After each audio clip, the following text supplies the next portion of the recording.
kingdom of heaven.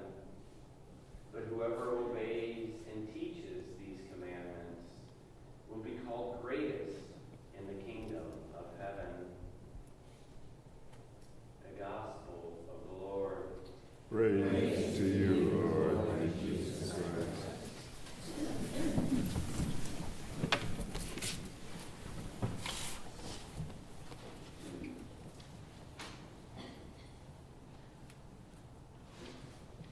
The word Deuteronomy comes from those two Greek words, deuteros, nomos.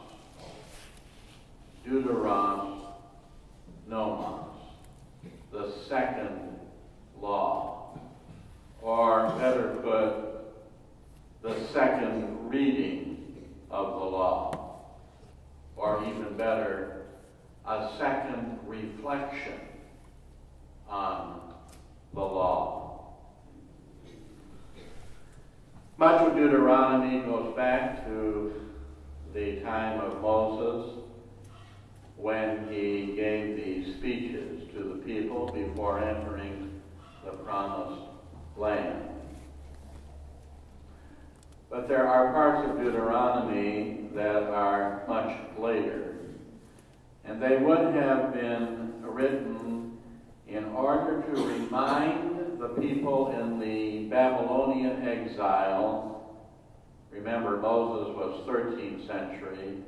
Now we're talking 6th century. Much of Deuteronomy was written by elders in the 6th century BC to remind the people in the exile that the reason why they were punished was because they disobeyed the law.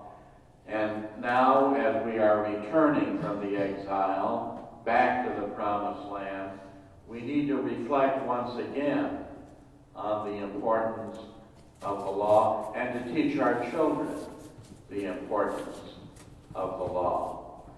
So that's really the background of this first reading this morning. It was probably written primarily for the Jewish people in exile, reminding them that to go against the law means disaster.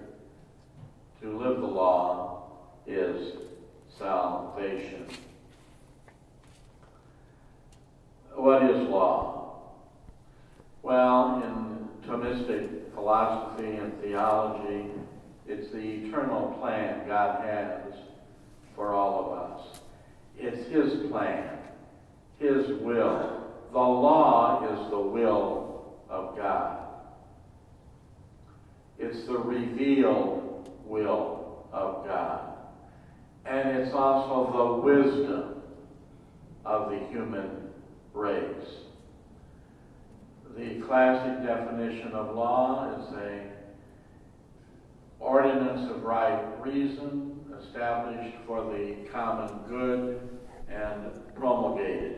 The key words there are right reason. The problem with the law is that although it was laid out, and as we see from the readings, the law was given to the chosen people in order to be a witness to that law to the other nations. Nevertheless, we know that they fouled up and disobeyed the law. Part of the problem was the law does not have within it the power to be carried out. I mean, you can learn the law until you're blue in the face, the Ten Commandments. But that doesn't mean you're going to obey them. There has to be a certain power given to you in order to live out that law. Jeremiah chapter 31, I will put the law into their hearts. I will give them a new heart so that they can obey the law. Do we simply go to Mass on Sunday because it's the law, or do we go because we want to go? We want to make one day holy before the Lord. so here you have Jesus now, right in the middle of the Sermon on the Mount, telling us that he did not come to abolish the law and the prophets, but to fulfill them. In other words, it's in him that we are given the power to carry out the law. A lot of controversy these days about natural law. When God created the world and when he created the human race, he put a certain order into the cosmos. It was up to science to discover the laws. Science did not make the laws of the cosmos. Science discovered the laws of the cosmos.